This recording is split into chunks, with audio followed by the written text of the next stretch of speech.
Selamat datang di Cek Fakta, tempat di mana opini dibedah, narasi diluruskan, dan kebenaran jadi sorotan utama. Di sini, kami sajikan fakta, bukan drama. Perang 12 hari yang mengguncang Timur Tengah telah berhenti. Tapi siapa sebenarnya yang menang? Trump, Netanyahu, Khamenei, atau justru tidak ada pemenang sama sekali? Klik subscribe, nyalakan loncengnya, dan mari kita bongkar kebenarannya. Hanya di Cek Fakta. Perang 12 hari berakhir. Apa yang diperoleh Trump, Netanyahu, dan Khamenei? Home Timur Tengah, perang 12 hari berakhir.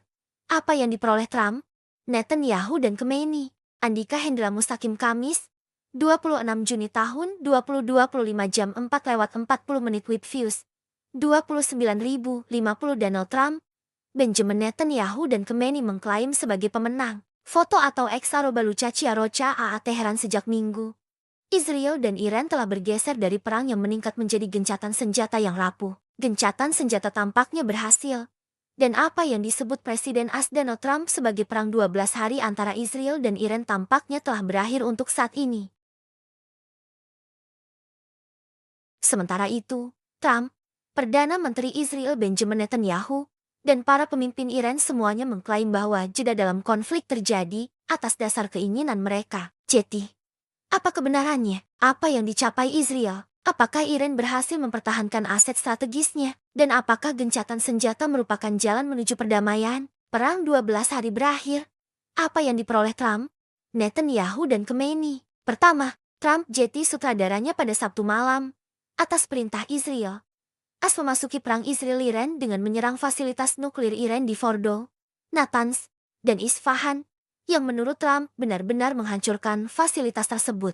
Pada hari Senin, Iran membalas dengan menembakkan rudal ke pangkalan udara AS terbesar di Timur Tengah, Al-Udeid di Qatar. Timur Tengah tampak siap menghadapi perang yang lebih luas dan lebih lama. Namun dalam hitungan jam, Trump mengumumkan di Truth Social, platform media sosialnya, telah sepenuhnya disetujui oleh dan antara Israel dan Iran bahwa akan ada genteng senjata yang lengkap dan total. Trump menyebutnya perang 12 hari, yang dapat berlangsung selama bertahun-tahun dan menghancurkan Timur Tengah 4 jam setelah gencatan senjata seharusnya berlaku. Israel melancarkan serangan terhadap Iran sebagai balasan atas apa yang dikatakannya sebagai 2 rudal balistik yang memasuki wilayah udaranya, diluncurkan dari Iran. Keduanya dicegat. Balasan Israel menghancurkan stasiun radar di dekat Teheran. Trump sangat marah. "Saya benar-benar tidak senang Israel keluar pagi ini," katanya kepada wartawan, dilansir Al Jazeera. "Kami memiliki 2 negara yang telah bertempur begitu keras dan begitu lama, sehingga mereka tidak tahu apa yang mereka lakukan." Iran mengatakan tidak menembakkan rudal tersebut. Pada jam 11:30 GMT gencatan senjata kembali berlaku. Trump berbicara kepada Netanyahu, "Israel tidak akan menyerang Iran. Semua pesawat akan berbalik dan pulang," sambil melakukan gelombang pesawat yang bersahabat ke Iran. "Tidak ada yang akan terluka. Gencatan senjata berlaku," tulis Trump di Truth Social. Baca juga, "AS serang Iran. Siapa yang menang?" Kedua, Netanyahu ingin mencegah serangan nuklir Iran ke Israel. Israel telah lama mengklaim bahwa Iran adalah ancaman eksistensial nomor 1, tetapi belum pernah menyerang fasilitas nuklir Teheran sebelumnya. Pada tanggal 13 Juni, Israel melewati garis merah itu, mengebom instalasi permukaan pabrik pengayaan bahan bakar Natanz dan kompleks teknologi nuklir Isfahan. Iran membalas dengan meluncurkan pesawat nirawak dan rudal ke Israel. Israel sebelumnya telah menyerang instalasi nuklir di Suriah dan Irak, tetapi kini telah membuktikan bahwa mereka dapat melaksanakan misi yang rumit di tempat yang jauh lebih jauh. Mereka juga menolak tuduhan internasional bahwa misinya tidak sah. Israel mengklaim bahwa tindakan itu merupakan tindakan antisipasi untuk membela diri, tetapi tidak semua orang setuju bahwa Iran sedang mengembangkan bom nuklir, atau bahwa Iran berencana untuk menggunakannya terhadap Israel dalam waktu dekat. "Saya berbicara dengan para pemimpin dunia dan mereka sangat terkesan dengan tekad dan pencapaian pasukan kami," kata Netanyahu pada tanggal 18 Juni. Akhirnya, Israel membuktikan bahwa mereka dapat meyakinkan AS untuk memasuki serangan terbatas di Timur Tengah yang telah dimulainya. Dalam perang-perang sebelumnya pada tahun 1967 dan 1973, AS telah memberikan dukungan material kepada Israel ketika diserang, tetapi tidak membantunya dengan keterlibatan operasional langsung. Netanyahu berterima kasih kepada Trump karena berdiri di samping kami. Operasi Rising Lion terhadap Iran terjadi setelah konflik yang dilancarkan Israel terhadap sekutu regional Iran Houthi di Yaman, Hamas di Gaza, dan Hizbullah di Lebanon. Hamas dan Hizbullah telah melemah selama 2 tahun terakhir. Ketiga, Khamenei berhasil amankan uranium. Israel berhasil merusak target permukaan di Iran secara signifikan, dan AS mengklaim telah menghancurkan fasilitas nuklir bawah tanah. Namun, sementara fotografi satelit menunjukkan bahwa rudal mereka mengenai sasaran, tidak ada konfirmasi independen yang tersedia untuk memverifikasi apa yang dihancurkan. Itu memerlukan inspeksi di tempat. Saat ini, tidak seorang pun termasuk IAEA berada dalam posisi untuk menilai sepenuhnya kerusakan bawah tanah di Fordo, kata Rafael Grossi, Direktur Badan Energi Atom Internasional, pengawas nuklir Perserikatan Bangsa-Bangsa, pada hari Senin, setelah serangan AS. Mengingat muatan bahan peledak yang digunakan, dan sifat sentrifus yang sangat peka terhadap getaran, kerusakan yang sangat signifikan diperkirakan telah terjadi. Katanya, juga tidak diketahui keberadaan 400 kg 880 pon uranium yang sangat diperkaya yang menurut IAEA sekarang dimiliki Iran. Mohammad Eslami, Kepala Organisasi Energi Atom Iran, menyarankan program nuklir akan muncul tanpa cedera. Persiapan untuk pemulihan telah diantisipasi, dan rencana kami adalah untuk mencegah gangguan apapun dalam produksi atau layanan. Katanya pada hari Selasa dalam sebuah pernyataan yang disiarkan oleh kantor berita semi-resmi Mer. Sementara itu, masih ada kebingungan mengenai sumber 2 rudal balistik yang menghantam Israel pada Selasa pagi, 3,5 jam setelah gencatan senjata dimulai. Pemerintah Iran secara resmi membantah telah meluncurkan rudal tersebut. Jadi siapa yang melakukannya? Dan apakah rudal tersebut ditembakkan secara tidak sengaja seperti rudal Iran yang secara tidak sengaja menjatuhkan pesawat penumpang Ukraina pada tahun 2021, yang menewaskan 176 orang? Keempat, perdamaian yang rapuh yang telah disepakati Israel dan Iran adalah gencatan senjata. Mereka belum berdamai. Mengenai program nuklir Iran, para ahli mengatakan bahwa secara umum ada 2 kemungkinan jalan di masa depan. Inspeksi PBB yang diperbarui terhadap fasilitas nuklir Iran dan perjanjian baru dengan Iran yang mungkin menyerupai rencana aksi komprehensif bersama tahun 2015 milik mantan Presiden Barack Obama dapat membantu Teheran meredakan tekanan global terhadap programnya meskipun Trump yang menarik diri dari JCPOA bukan Iran. Disinilah kekuatan Eropa dapat berperan. 3 di antaranya, Inggris, Prancis, dan Jerman, bertemu dengan Menteri Luar Negeri Iran Abbas Araghchi pada 20 Juni, bersama dengan Kepala Kebijakan Luar Negeri Uni Eropa, Kaja Kallas, dalam upaya untuk mencegah serangan AS. Tawaran itu gagal. Tetapi meskipun UE tidak dapat sendiri memanfaatkan Iran untuk berkompromi, UE dapat bertindak sebagai penyeimbang kekuatan keras AS Israel. Iran akan mencoba melibatkan Eropa secara diplomatis dengan mengusulkan peningkatan pemantauan dan membuat komitmen dalam program nuklirnya, kata Ioannis Kotoulas, dosen tambahan geopolitik di Universitas Cesena, kepada Al Jazeera. AS dapat menerima program nuklir damai. Menteri Luar Negeri AS Marco Rubio telah mengatakannya. Kemungkinannya adalah AS tidak akan mencoba memaksakan perubahan rezim.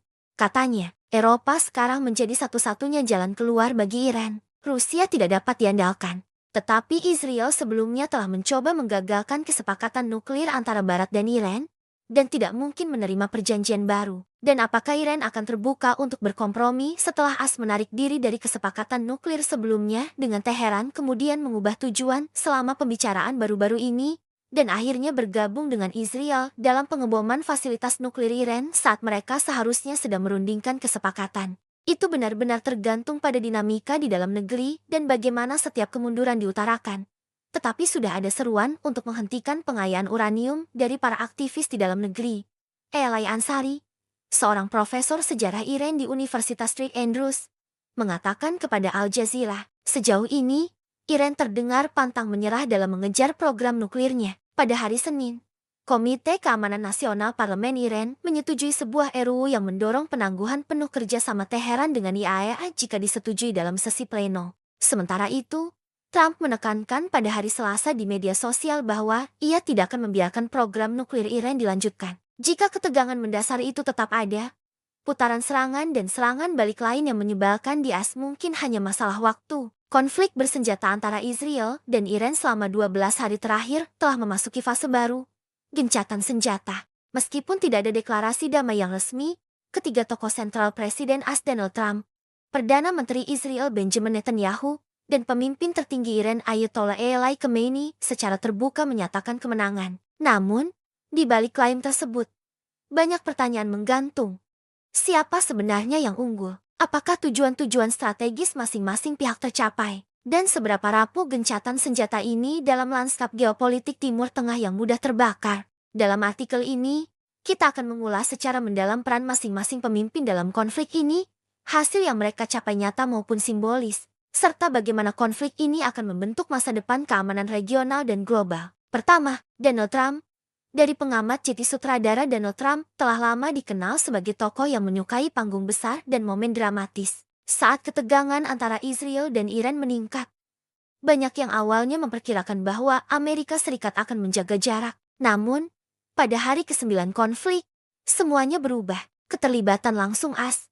Pada malam Sabtu, atas permintaan Israel, Amerika Serikat meluncurkan serangan udara terhadap 3 fasilitas nuklir strategis Iran, Fordo, Natanz, dan Isfahan. Trump menyebut serangan ini sebagai kehancuran total atas kemampuan nuklir Iran yang membahayakan dunia. Tindakan itu segera dibalas oleh Iran keesokan harinya, melalui peluncuran rudal balistik ke pangkalan militer Amerika Serikat di Qatar, Al-Udeid, basis terbesar AS di kawasan itu. Trump menyusun gencatan senjata, namun yang paling menarik perhatian adalah bagaimana Trump mengambil alih narasi perdamaian. Di platform media sosialnya, Truth Social, ia mengumumkan bahwa Iran dan Israel telah menyetujui gencatan senjata penuh. Ia menyebutnya perang 12 hari.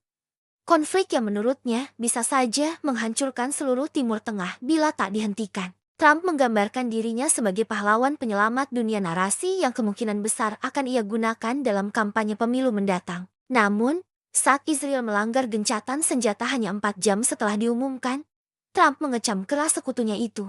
Saya benar-benar tidak senang Israel menyerang pagi ini. Kita sudah hampir meraih sesuatu yang luar biasa, ujarnya kepada wartawan. Namun, setelah komunikasi langsung dengan Netanyahu, gencatan senjata diberlakukan ulang, dan Trump kembali mengklaim keberhasilan diplomatiknya. Keuntungan politik dan diplomatik secara strategis, Trump mendapatkan 3 hal. Popularitas domestik, ia memosisikan dirinya sebagai penengah konflik besar dunia. Kepemimpinan global, menghidupkan kembali citra AS sebagai pemegang kendali utama dalam urusan internasional. Pengaruh di Timur Tengah membuktikan bahwa AS tetap menjadi aktor utama dalam menentukan dinamika kekuatan kawasan. Namun, keberhasilan ini masih bersifat sementara, dan banyak pihak menilai peran Trump lebih pada mendramatisasi situasi daripada menyelesaikan akar konflik. Kedua, Benjamin Netanyahu. Perjudian terbesar dalam karier politiknya bagi Benjamin Netanyahu.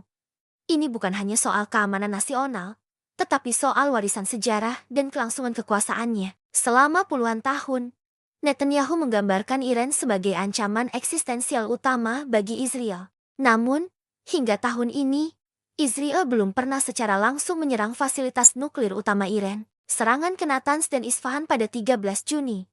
Netanyahu memberi lampu hijau untuk menyerang instalasi nuklir di Natanz dan Isfahan, termasuk pusat teknologi nuklir bawah tanah. Serangan itu dianggap sebagai pelampauan garis merah yang selama ini tidak tersentuh. Dengan serangan itu, Israel ingin membuktikan 3 hal.